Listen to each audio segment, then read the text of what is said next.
Governor was denied a call to the bar, even though she qualified or she passed her bar exams. She was denied a call to the bar because somebody went to choke her, that her conduct, she's doing some things that are unethical, and because of that, she couldn't be called to the bar. Yes, if you don't know anything about it, I made videos. The links are in the description.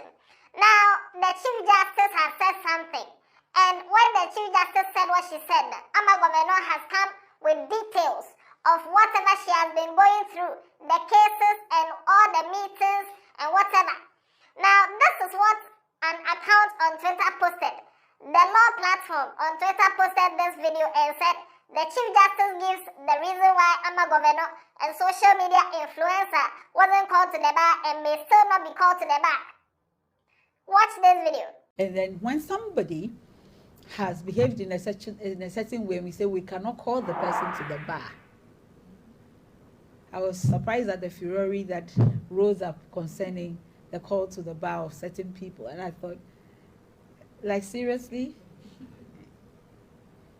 this is proper conduct for the legal sector?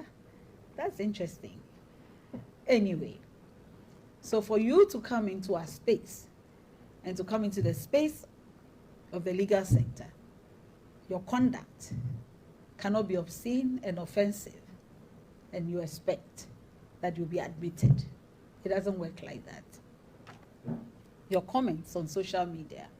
So Ama Governor was just minding her business, scrolling on Twitter, and then she saw this video. And when she saw the video, the first thing she said was, like, seriously? Like, seriously? After that, she couldn't believe what she was seeing and what she was hearing.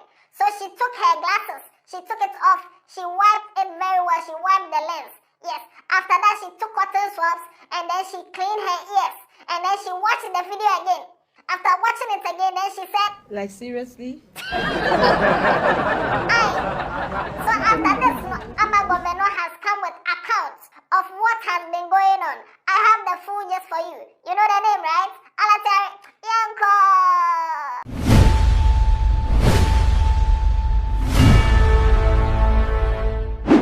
So this is what Ama Governor came to say. The first one, she said respectfully, I'm still waiting to be told what my improper conduct was from 6th November 2022. Up to now, still no. Till date, I cannot handle the tarnishing of image and spreading of false information from the true facts of the events that took place for much longer.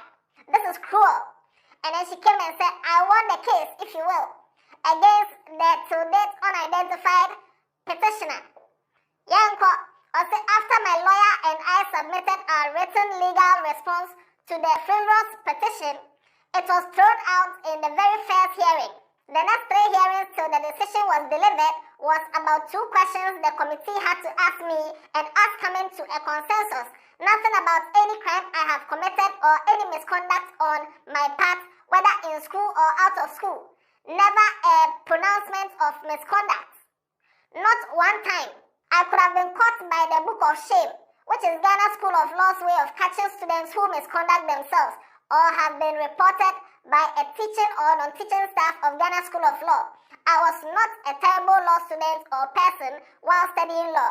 I was a girl who began studying law at 18 years at the University of Ghana and who, having just gotten her first phone in uni, was mesmerized by YouTube first of all and other social media platforms. I not only amassed an active following but shared everything I've learned to be a woman I am today through the law by digitally documenting my life, my body anatomy, feminism, body positivity, embodying my queerness, women's sexual reproductive health, self-worth, confidence, women's sexual liberation, and I would create content around this. Was this my crime? Was someone to tell me at 18 that this would be considered a crime 6 years later?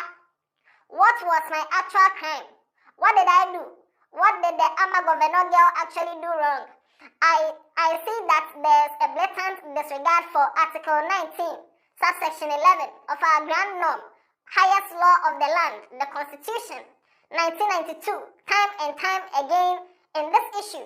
No person shall be convicted of a criminal offense unless the offense is defined and the penalty for it is prescribed in a written law. I invite you to broaden the interpretation of convicted to serving whatever form of punishment, including but not limited to denying a 24-year-old her call to the bar after successfully passing all the requirements necessary.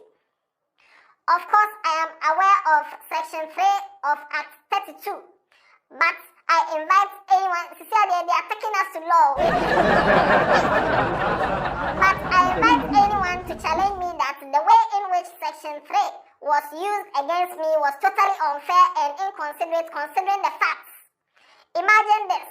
5th November, I get the final results in, my bar exam results, and I'm index number 1, so my number was first. I had passed. I was rejoicing and thinking about preparations towards my call on the 11th of November, 6 days away, only to be hit out of nowhere on 6th November with a letter from the regulators of the legal profession in Ghana, Ghana Legal Council, that a concerned citizen of the Republic of Ghana has petitioned them on 3rd November that only me, Elom Ama Governor Abebiu, I am not fit to be called to the bar, so on that basis alone, my call to the bar had been suspended and that they'll get back to me about further details. No date given. Was it fair to use Section 3 like this? All the time they thought I was not fit. They waited till my bar results came out and I had only 6 days to my call. Tell me.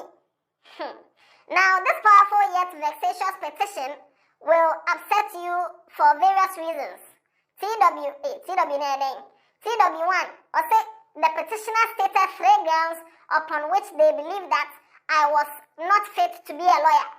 2 of them were complete fabrications, which interestingly enough was rebutted by the very videos the petitioner attached to the pen drive on which they relied. Can you imagine? The 2 fallacious grounds were that I can be seen in a widely circulated video with other Ghana School of Law students tarnishing the school's reputation. Hey, they were referring to this video. And then she posted a video of her. She was asking her classmates questions about the school and all that. A video my classmates and I made for all persons outside the legal, so where who wants to become a part of us. Anyway, you can go and watch the video and read the comments for better understanding. This petitioner lied that because we were sharing that even as law students sleep in class when we are tired, that we are damaging the school's reputation. Now everybody sleeps in class, and I'm about them. So what? In the video, it's because law students are saying that we cry if we are tired, we sleep. Because of that, no, they based on that and said, oh, she's tarnishing the law school's reputation. Why do you want people to see lawyers like they are superhuman? Lawyers sleep, lawyers eat. Also, can you imagine? Secondly, they lied that I can be seen in multiple videos consistently wearing my nose ring in school. First of all, contrary to this lie, even the videos they attach on the pen drive shows that my law school videos cover videos where I show how I comply with the, in quotes, what is expected of law students in the GSL, not that there was even express school rules against it, but just to be on the safe side, taking my nose ring out and inverting my septum, wearing those ugly shoes and those black and whites for 2 years. Never a conflict with anyone in school.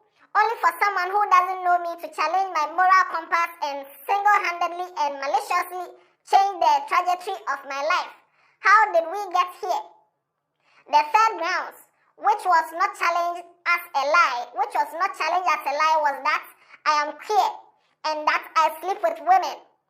We argued that while that was blissful fact, it was not a grounds on which I should be deemed unfit to be called to the bar. Simple. And guess what? The obvious frivolous petition that should not have passed the prima facie test, but which managed to stop my life, was thrown out in the very first hearing within 15 minutes. They just said that they read our written submission and agree with us wholeheartedly, so they do not wish to address me on anything in the petition.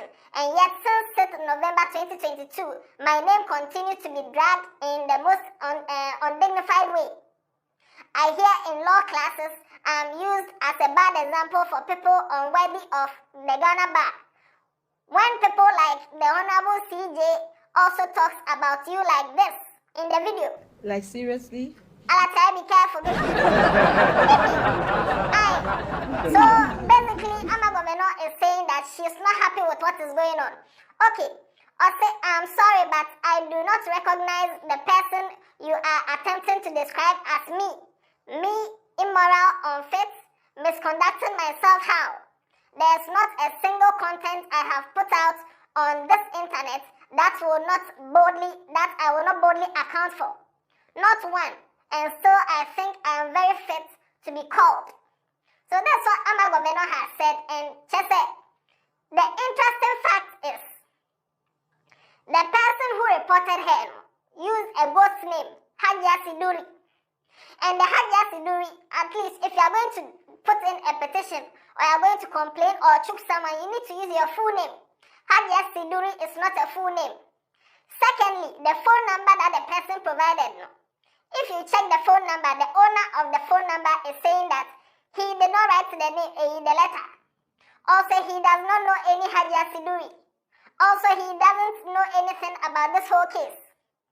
So such a petition from somebody who is a ghost, somebody who has hidden their identity, somebody who didn't even show up for any of the hearings, but they want Ama Governor to respond to these things.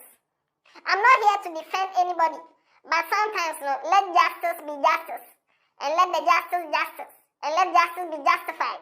Let everything go according to. If the person, whoever took her, now the person has gone to choke her, and the choking is on the verge of ending her life. At this point, she has gone to school for 6 years to and her life is about to be thrown away just because of somebody who has gone to report her. But that person who reported her, up till now, we don't know the person. Up till now, the person is living their life. Up till now, the person has not showed up for any of the hearings. Is this fair? Now you've heard Ama Governor speak. You've heard whatever she has to say. Let me know in the comment section. Do you think they are treating her fairly? To the point where when they are doing their lectures, they use her as an example, a negative example. That if you want to pass the bar, don't be like Ama Governor. And they're using her for negative example. That's the misconduct example. Then they will come and cite example of Ama Governor and what she was doing and everything. Let me know what you think about this. Do you think Ama Governor has a case? Or you think she doesn't have a case? Do you think this is injustice? Or you think this is normal? And if this happens to your sister, or if this should happen to your family member, is it something that you'll be cool with? Or your family member there, you'll be angry, but Ama Governor there, and let me know in the comment section. And I don't know. Yeah,